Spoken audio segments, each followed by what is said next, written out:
Have you ever smiled, watching a $40 million empire burn because an arrogant chief executive was too lazy to read page 42 of a contract I did not light the fire? I simply packed my desk and let their ignorance do the rest. If you think corporate loyalty is rewarded, pull up a chair.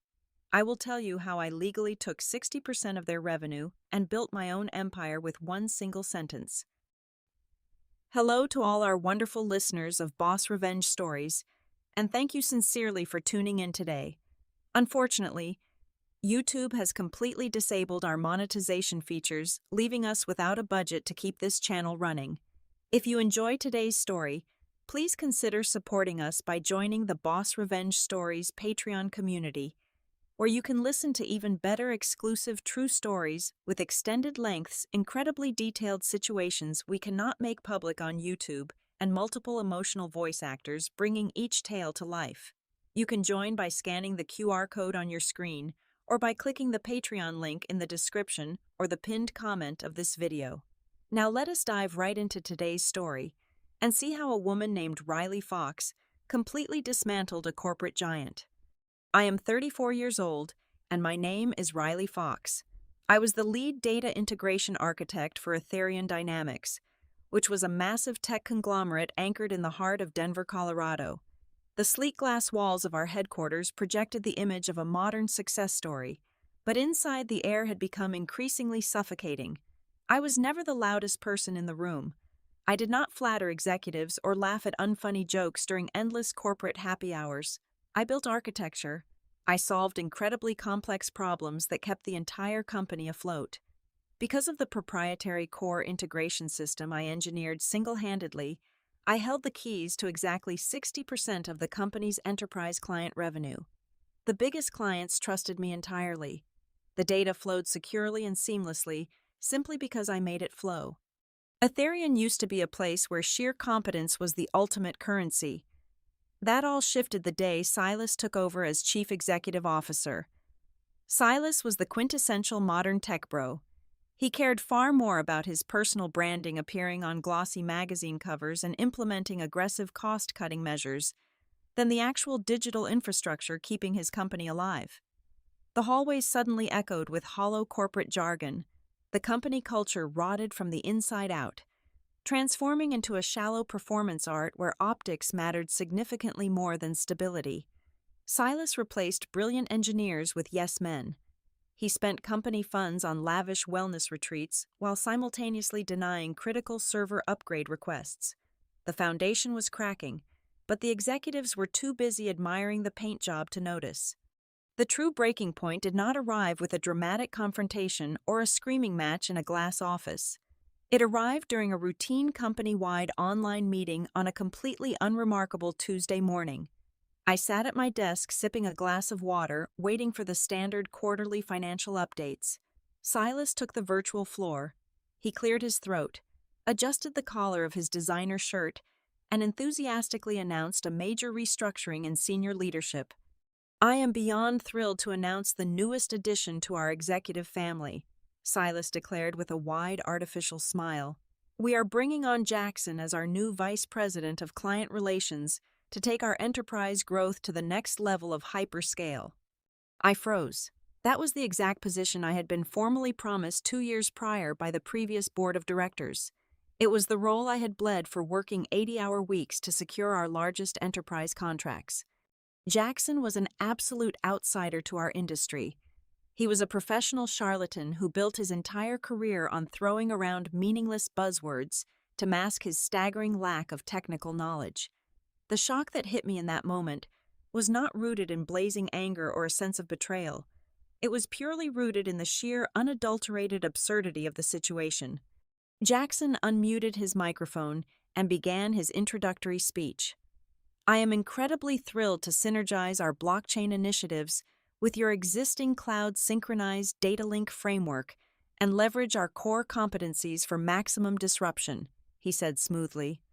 Within exactly 30 seconds, he proved his complete incompetence to anyone who actually knew how to write a single line of code. He could not even correctly pronounce the name of the proprietary core system I had meticulously built from scratch. He butchered the terminology entirely. Yet there he was, standing on his virtual pedestal, boldly explaining to the entire engineering department how he was going to direct my team into a more agile and disruptive future. I looked at the gallery of faces on my screen. A few of the senior developers looked down, avoiding eye contact. Silas was beaming with unwarranted pride. I did not cry. I did not type out a furious, vindictive message in the company group chat. I did not make a single sound of protest. I simply stared at Jackson's painfully smug, perfectly manicured smile taking up the center of my monitor. I calmly reached over and clicked the mute button on my microphone. Then I stood up, walked away from my desk, and went straight to the office kitchen to brew a cup of black coffee with absolutely no sugar. The bitter taste matched the cold, sharp clarity settling into my mind. Staring out the window at the gray Denver skyline, I realized Ethereum Dynamics was no longer a place worthy of my dedication or my intellect. They did not value the unbreakable foundation I had laid for them. They had officially reduced me to a mere tool, a quiet, reliable engine they assumed could be easily managed and controlled by a profoundly incompetent fool in a tailored suit. They genuinely thought they owned my loyalty, just because they signed my paychecks. Standing there with my dark coffee, I felt the last shred of my attachment to this company dissolve into nothing. I was no longer an employee trying to climb the corporate ladder. I was an architect staring at the blueprints of a building I was about to legally demolish. When I returned to my apartment that evening, I did not pour a glass of wine or turn on the television to numb my mind. Instead, I walked straight to my home office, locked the door behind me, and pulled a heavy fireproof lockbox from the bottom drawer of my desk. Inside rested a heavily encrypted external hard drive. I plugged it into my personal laptop and typed in a 32-character passphrase. The screen illuminated my face in the dark room as I navigated through deeply buried folders until I found a single portable document format file. It was the original merger and acquisition contract from exactly 5 years ago. Back then, my independent startup was teetering on the absolute edge of bankruptcy. Ethereum Dynamics had swooped in to acquire us, absorbing my proprietary data integration systems into their infrastructure. They thought they had swallowed my company whole, but they had severely underestimated my legal foresight. I scrolled meticulously through the dense legal jargon until I reached page 42. There it was, sitting quietly like a dormant landmine waiting for the right footstep. I locked my eyes onto Clause 8, which was boldly titled Intellectual Property Reversion Rights. When the acquisition took place 5 years ago, I knew the corporate world was notoriously fickle. I had insisted on this specific protective measure to ensure my life's work could never be hijacked by a random middle manager. The language of Clause 8 was incredibly precise and utterly lethal. It explicitly stated that if my operational role was ever demoted, or if my direct reporting structure was unilaterally altered without the express written consent of the executive board of directors, Ethereum would immediately forfeit their exclusive licensing rights to my core algorithm. The rights would automatically revert to me, allowing me to legally extract my technology and commercialize it as an independent entity. By appointing Jackson to manage me without convening a formal board vote, Silas had not just insulted me. He had unknowingly handed me the detonator to his entire $40 million enterprise. I did not march into the Human Resources Department the next morning with a fiery letter of resignation. If I left too abruptly, they might have time to secure the network. Instead, I began a highly calculated performance of absolute corporate submission. Over the next several days, I attended every single strategy meeting Jackson scheduled. When he babbled endlessly about leveraging blockchain synergy, I nodded politely and took meticulous notes. I smiled warmly when he butchered the technical terminology. I even agreed to write up a comprehensive transition guide to help him understand the architecture. He believed he had thoroughly tamed the difficult lead architect. He was completely oblivious to the reality unfolding right beneath his meticulously manicured fingertips. While Jackson was busy designing colorful presentation slides to impress Silas, I was surgically dismantling Ethereum's access to the company's lifeblood. Deep within the server architecture, I began systematically untangling my proprietary code from their shared network. It was a process of digital isolation that required intense precision. I quietly reconfigured the security protocols, rerouted the primary data pipelines, and migrated the core algorithmic processing functions into an encrypted silo that only my personal administrative credentials could unlock. To anyone casually monitoring the network, everything appeared to be running smoothly. The data was still flowing, but Ethereum no longer owned the pipes. I had effectively placed their entire enterprise client infrastructure onto a digital life support system that I could unplug at a moment's notice. With the technical groundwork perfectly secured, I shifted my focus to the legal battlefield. On a quiet Saturday evening, while the rest of the city was out enjoying the weekend, I sat alone at my dining table with a hot cup of tea. I initiated a secure video conference with a ruthless intellectual property attorney based in Chicago. I paid his exorbitant retainer fee up front and handed him the blueprints of my exit strategy. Within 3 hours, the necessary paperwork was filed, and a brand new corporate entity was officially registered. FoxGrid Solutions was quietly born in the shadows of a Saturday night, entirely ready to absorb the massive financial hemorrhage I was about to inflict upon my soon-to-be former employer. The climax of my preparation arrived on the following Thursday.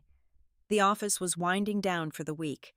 People were chatting near the elevators and making plans for the weekend. I sat at my meticulously clean desk and watched the clock on my monitor tick forward. When the digital numbers shifted to exactly 4:55 in the afternoon, I opened my email client. I created a new message addressed directly to the head of human resources, the chief legal counsel, and Silas. I did not include a subject line about new beginnings or a heartfelt paragraph thanking them for the opportunities. I typed 2 crisp, devastating sentences. I am officially activating Clause 8 of my employment and acquisition contract. My resignation is effective immediately. I hit send. I did not wait for a reply. I picked up my leather tote bag and walked out of the glass doors of Ethereum Dynamics for the final time. As I stepped out onto the Denver pavement, a cold, steady drizzle was washing over the city streets. I pulled out my smartphone, found the corporate Slack application, and deleted it permanently from my device. A profound sense of relief washed over me as the cool rain hit my face. The agonizing waiting period was finally over. My silent arsenal was fully awakened and the hunt had officially begun. The first Monday morning without my presence in the office unfolded exactly like a beautifully orchestrated dark comedy. From the comfort of my own home, I could vividly imagine the scene. Jackson strolled into the Ethereum Dynamics headquarters with the inflated swagger of a conquering general who had never actually seen a battlefield. He was holding an overpriced artisanal matcha latte and wearing a brand new custom-tailored suit, perfectly prepared to bask in the glory of the empire he mistakenly believed he now controlled. His grand agenda for the morning was a massive high-stakes presentation to reposition the company vision for our most lucrative client, Horizon Real Estate Group. Horizon was the absolute crown jewel of our portfolio, holding the keys to millions of dollars in continuous revenue. Jackson gathered the top executives of Horizon into the main glass-walled boardroom. The projector illuminated the room with Jackson's notoriously absurd presentation slides. They were filled with stock images of glowing interconnected globes and meaningless charts pointing upward. He paced confidently around the room, speaking in a relentless stream of corporate nonsense. He talked passionately about leveraging agile methodologies and creating disruptive paradigms in the cloud infrastructure. The Horizon executives sat politely nodding along while waiting for the actual technical demonstration. They were practical people who only cared about how quickly their massive databases were syncing across their national property networks. When it was finally time to show the live data integration, Jackson turned to the keyboard with a theatrical flourish. He confidently pressed the Enter key to initiate the live data stream. Instead of a seamless cascade of real-time property analytics, the massive projector screen abruptly flashed black. A fraction of a second later, a blindingly bright red error box materialized in the dead center of the display. The text simply read, "Access denied, authentication protocol missing." My proprietary system was not a standard off-the-shelf software package. It was a living, breathing digital fortress. I had meticulously coded the security protocols to require an encrypted handshake from my personal administrative token every 48 hours to maintain the active server connection. Without my token actively verifying my presence, the system automatically assumed a breach had occurred and slammed its steel doors shut. Jackson's smug smile instantly cracked. A bead of cold sweat formed on his perfectly moisturized forehead. He chuckled nervously and tapped the keyboard again. He hit the refresh key 5 times in rapid succession. The red box stubbornly remained. "Just a minor bandwidth synchronization issue," Jackson stammered, offering a weak, apologetic smile to the room of impatient billionaires. "Our engineering team is just pushing a routine cloud synergy realignment to optimize your data flow. It will be up in just a second." Sitting at the head of the polished oak table was Horizon's chief technology officer. He was a ruthless, pragmatic man in his late 50s who despised corporate fluff and had worked directly with me for 3 years. He did not smile. He leaned forward, steepled his fingers, and stared directly through Jackson's crumbling facade. "What the hell are you talking about?" The chief technology officer interrupted, his voice echoing like a crack of thunder in the quiet room. "There is no such thing as a cloud synergy realignment. That is a fabricated sentence. Your system is completely locked out. Where is Riley? Give us Riley back right now, or we cancel the contract by the end of the day."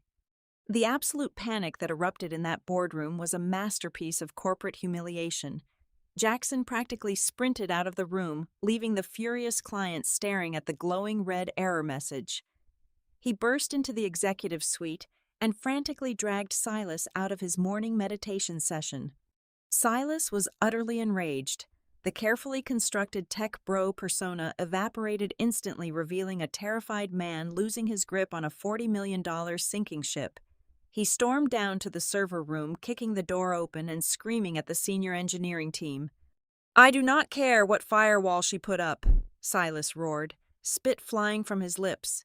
"Break into her system immediately, hack the core protocol, and get Horizon's data flowing again before they terminate our biggest account. Do your jobs." The entire IT department scrambled into a frenzy of desperate typing. They ran diagnostic tools, tried to bypass the security layers, and attempted to reverse engineer the encrypted pathways. Silas paced heavily behind them, breathing down their necks. For 2 agonizing hours, the room was filled with nothing but the frantic clacking of mechanical keyboards and heavy, terrified breathing. Finally, the lead systems administrator stopped typing. All the color had completely drained from his face, leaving him looking like a ghost illuminated by the harsh blue light of his dual monitors. He slowly spun his chair around to face his furious chief executive officer. "We cannot hack the system, Silas," the administrator whispered, his voice trembling with sheer horror. "The algorithm is not locked behind a firewall. It is just gone.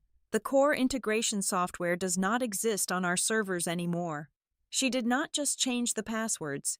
She legally extracted the entire architectural foundation. We are looking at a completely empty shell. By Wednesday afternoon, the situation had escalated from a contained technical disaster into a full-blown apocalyptic corporate meltdown. Within just 72 hours of my departure, the Ethereum Dynamics VIP client hotline was completely paralyzed. Dozens of furious enterprise clients were calling simultaneously, demanding immediate explanations for why their multi-million-dollar data pipelines had suddenly ground to a devastating halt. The support staff had absolutely no answers to give them. Jackson locked himself in his office, refusing to answer his phone, while Silas watched his glittering tech empire catch fire and burn entirely to the ground. My smartphone vibrated aggressively against the cool marble surface of my kitchen island. The caller identification flashed Silas's name in bright white letters. It vibrated a second time, then a third. By 10 o'clock in the morning, he had dialed my number exactly 14 times. I did not decline a single call. I did not send him to voicemail. I simply let the phone buzz until it stopped, watching the screen light up and fade to black over and over again. I sat comfortably by the large bay window, wrapped in a thick knit sweater, taking slow, deliberate sips of hot chamomile tea. On the open laptop resting across my knees, the secure banking dashboard for Fox Grid Solutions displayed the preliminary financial routing. The numbers were not merely trickling in, they were beginning to surge. I did not have to make a single sales pitch. I did not have to spend a dime on marketing or send out a single networking message. Absolute silence is the most deafening weapon you can wield when you are the only person holding the master key to a burning building. It took less than 48 hours for the Chief Technology Officer of Horizon Real Estate Group to track down my newly registered corporate credentials. He did not ask for a pitch meeting. He demanded a vendor onboarding form. Within the next 24 hours, 2 other colossal enterprise clients abandoned Ethereum's sinking ship and knocked directly on my virtual door. They represented hundreds of millions of dollars in global logistics and retail data. They came to me completely unsolicited because they knew exactly who built the engine they desperately relied on. The transition of power was entirely seamless. Meanwhile, back in the suffocating glass corridors of my former employer, a very different scene was unfolding. The head of Ethereum's legal department had finally retrieved my original acquisition file from the secure archives. I can only imagine the sheer terror draining the blood from his face as his eyes scanned down to page 42. He had to walk into the executive boardroom, interrupt Silas's frantic yelling, and deliver the fatal legal blow. They had done this entirely to themselves. By officially elevating an unqualified charlatan like Jackson and placing him directly above me in the organizational chart without board approval, they had legally triggered the reversion clause. The corporate attorneys realized with horrifying clarity that they had essentially gift-wrapped 60% of the company's annual recurring revenue and handed it back to me on a silver platter. They had 0 grounds to sue. They had 0 leverage. They were legally paralyzed by their own arrogance. When his phone calls failed to pierce my wall of silence, Silas resorted to frantic electronic communication. His emails arrived in a chaotic spectrum of human desperation, painting a vivid picture of a man losing his mind. The first few messages were thinly veiled threats of industry blacklisting and aggressive litigation citing imaginary breaches of loyalty. When I did not respond to his hostility, the tone shifted dramatically to sheer unrestrained panic. By Friday evening, he was practically begging. He sent a massive, heavily bolded email offering me 3 times my original salary, a guaranteed 6-figure signing bonus, and the newly created title of Chief Strategy Officer if I would just come back and restore the servers. He promised to fire Jackson on the spot. He promised total autonomy. He promised anything and everything to save his fragile reputation from complete destruction. I read his desperate pleading while watching the city lights of Denver flicker to life against the darkening sky. I calmly opened the reply window. I did not type out a gloating manifesto outlining my brilliant strategy. I did not demand apologies or explanations. I simply typed one single devastating sentence. Fox Grid Solutions is not currently accepting subcontractors from Ethereum. I clicked send and closed the laptop, shutting off the screen. That single line of text acted like a highly contagious virus released into Ethereum's executive suite. My absolute refusal to engage fractured their leadership team entirely. Extreme paranoia infected the remaining executives. They began turning on each other aggressively, hunting for a scapegoat to blame for the catastrophic revenue hemorrhage. Jackson, the man who was supposed to synergize their cloud paradigms, instantly became the ultimate corporate pariah. His office was practically quarantined by his peers. No one spoke to him in the hallways or invited him to the crisis management sessions. During the emergency shareholder meetings that weekend, he was completely stripped of his presentation rights and forced to sit in the back corner of the room like a scolded child. He was transformed into a pathetic punchline, a walking cautionary tale of what happens when a company prioritizes empty buzzwords over actual technical competence. My complete silence had not just broken their technology, it had entirely shattered their psychological foundation. A cornered animal is the most unpredictable and dangerous creature in the wild. Silas had been completely humiliated, but more importantly, his multi-million-dollar empire was bleeding out at an unsustainable rate, with revenue plummeting exponentially and investors demanding his immediate resignation. He decided to stop playing the victim and start playing dirty. He could not win on technical merit. So he weaponized the one thing massive corporations always use to crush independent creators. He used the sheer crushing weight of the legal system. It started on a Tuesday morning exactly 2 weeks after my resignation. A heavy knock echoed through my apartment. When I opened the door, a stern-looking man shoved a thick manila envelope into my chest and walked away without a word. Inside was a formal cease and desist order drafted by the most notoriously ruthless corporate litigation firm in the entire city. They did not just threaten to sue me, they threatened to absolutely destroy my life. The documents accused me of malicious corporate espionage theft, of proprietary trade secrets, and tortious interference with their client contracts. They claimed that my intellectual property reversion was executed under fraudulent pretenses. For the first time since this entire ordeal began, a cold spike of genuine anxiety pierced my chest. I sat down on my sofa staring at the bold, threatening legal typography. I began to second-guess my own airtight strategy. Had I left a tiny vulnerability in the transition process?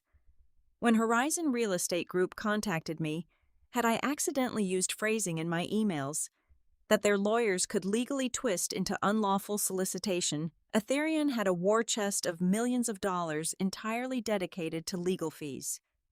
I was a single woman who had just launched an independent firm. They could bury me in endless discovery motions and court hearings for a decade, draining every single dollar from my bank account before a judge even looked at the actual evidence. Silas capitalized on this exact fear. His legal team demanded an emergency in-person mediation session at their downtown high-rise office. It was a calculated intimidation tactic designed to force me into a room where they held all the physical and psychological power. They firmly believed that the overwhelming pressure of a multi-million-dollar lawsuit would force a solo female architect to drop to her knees and surrender the technology just to make the nightmare stop. The mediation room was a freezing glass-enclosed vault on the 50th floor. The air conditioning was intentionally cranked down to make the space physically uncomfortable. Silas sat at the head of a massive mahogany table flanked by 3 aggressive-looking senior partners in thousands of dollar suits. He looked exhausted with dark circles under his eyes, but his posture radiated toxic vindictiveness. Jackson was nowhere to be seen. Silas was here to execute me himself. I walked in entirely silent, accompanied only by my single intellectual property attorney from Chicago, whom I had flown in that morning. My lawyer was a quiet, unassuming man named Arthur, who wore a slightly wrinkled tweed jacket and carried a battered leather briefcase.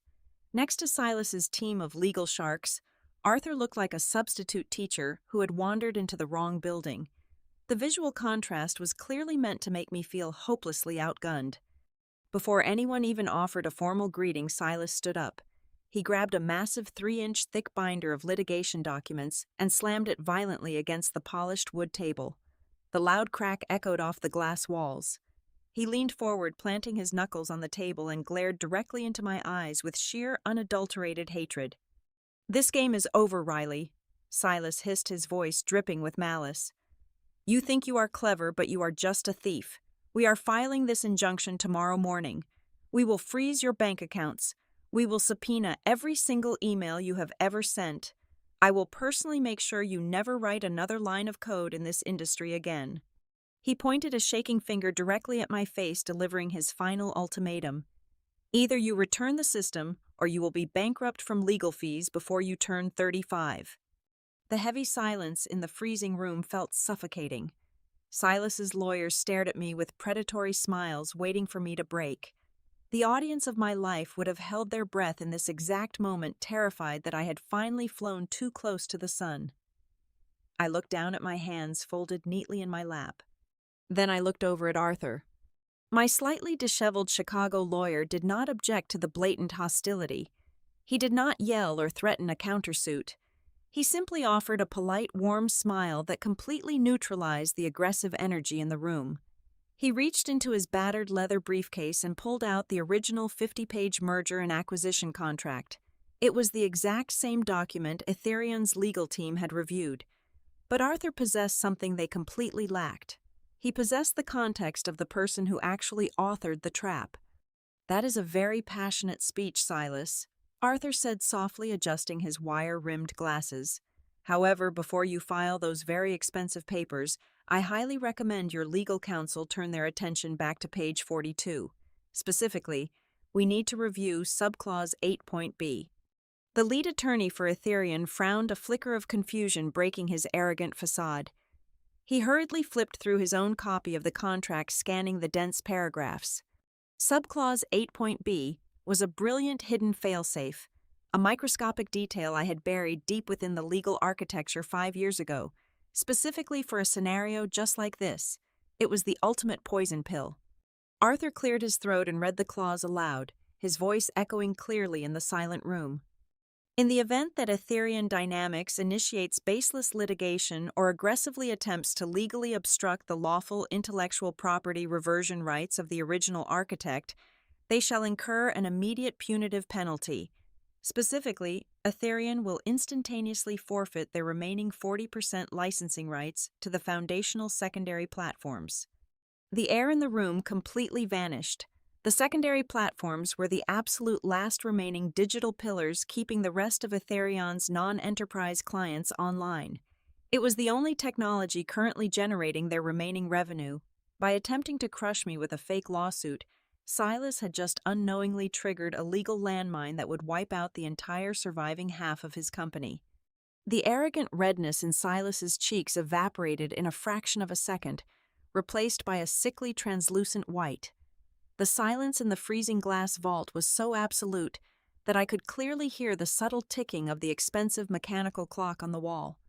Silas turned his head slowly, looking at his lead internal counsel, demanding a furious explanation for this sudden and catastrophic turn of events.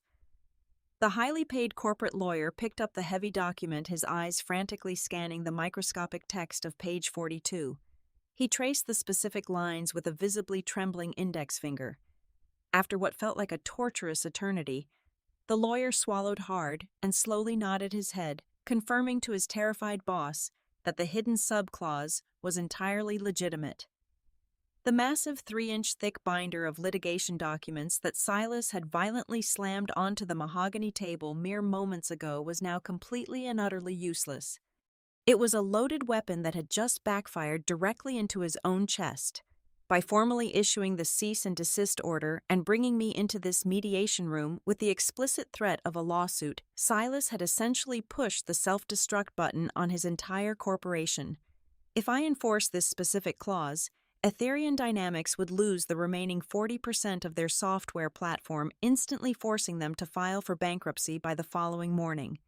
For the first time since I walked into that freezing room, I finally broke my silence. I did not taunt them. I did not gloat or raise my voice to match the aggressive, chaotic energy Silas had displayed earlier. I did not need to. True power does not ever need to shout. When I spoke, my voice was entirely flat, cold, and absolute. "You have exactly 2 options, Silas," I said calmly, folding my hands and resting them on the mahogany table. "Option 1 is that my attorney Arthur officially registers your threat of litigation today. I take the remaining 40% of the digital platform and Ethereum ceases to exist as a functional financial entity before the weekend arrives." I paused for a moment, letting the crushing reality of those words settle over the executives. "Option 2, I continued, sliding a single crisp sheet of paper across the polished wood surface, "is that you pay my final bill." I watched his panicked eyes dart frantically toward the document. It was a binding settlement agreement that Arthur had meticulously drafted on our early morning flight over from Chicago. "I will grant you a permanent restrictive license to retain that remaining 40%, so your lower-tier non-enterprise clients do not suffer for your profound executive incompetence. In exchange, Ethereum Dynamics will immediately issue a formal public apology acknowledging my rightful ownership of the core integration architecture. Furthermore, your company will pay absolutely every single cent of my legal expenses associated with this transition, effective immediately. Finally, you will sign an ironclad permanent non-compete agreement legally barring Ethereum from ever approaching, contacting, or soliciting any client currently held by Foxgrid Solutions for the rest of eternity." Deep in the darkest corner of the expansive boardroom sat Jackson. He had been quietly dragged into this mediation session earlier in the morning, serving as a potential legal scapegoat, and was forced to sit silently in the shadows. The man who had confidently babbled about blockchain synergy and disruptive cloud paradigms to my entire engineering department was now physically cowering in his expensive custom-tailored chair. He pulled his arms tightly against his chest, trying to make himself as invisible as possible. He did not dare utter a single syllable as he watched his unearned career, his massive salary, and his inflated corporate reputation get pulverized into absolute dust before his very eyes. He looked incredibly small, pathetic, and entirely obsolete. Silas stared at the single sheet of paper as if it were a highly venomous snake. His jaw was clenched so tightly I thought his teeth might shatter under the immense pressure. He looked at his high-priced legal team begging silently for a loophole, an escape hatch, or a tiny shred of leverage. The lead attorney simply averted his eyes and gave a slow, defeated nod. The corporate war was officially over. With hands shaking so violently he could barely grip his expensive gold fountain pen. Silas leaned heavily over the document. He scribbled his signature onto the bottom line, officially signing the most humiliating surrender of his entire professional life, simply to keep the absolute bare minimum remnants of his ruined company alive. I did not offer a polite handshake or a patronizing farewell. I simply reached across the table, picked up the signed agreement, and handed it to Arthur, who slid it securely into his battered leather briefcase. I stood up from my chair and calmly adjusted the lapels of my tailored vest. Turning my back on the room, I walked out of the glass vault, leaving those arrogant men to choke on the ashes of the empire they had burned down with their own incompetent hands. I rode the elevator down to the lobby and pushed through the heavy glass revolving doors. As I stepped out onto the Denver pavement, the heavy rain clouds had finally broken. I took a deep breath of the crisp afternoon air, walking confidently into the bright, warm sunlight to welcome the dawn of my own empire. Thank you so much to all of our incredible listeners for joining me on this journey today. I would love to know where in the world you are tuning in from, so please share your city or country in the comments below. If you found today's corporate revenge story satisfying and want to help keep this channel alive, please consider joining the Boss Revenge Stories Patreon community. Over on Patreon, we share our absolute best, highly detailed, and exclusive true stories that we simply cannot make public on YouTube. You can easily join us by scanning the QR code currently on your screen or by clicking the Patreon link found in the video description or the pinned comment. Your support means everything to us, and we cannot wait to share more incredible stories with you.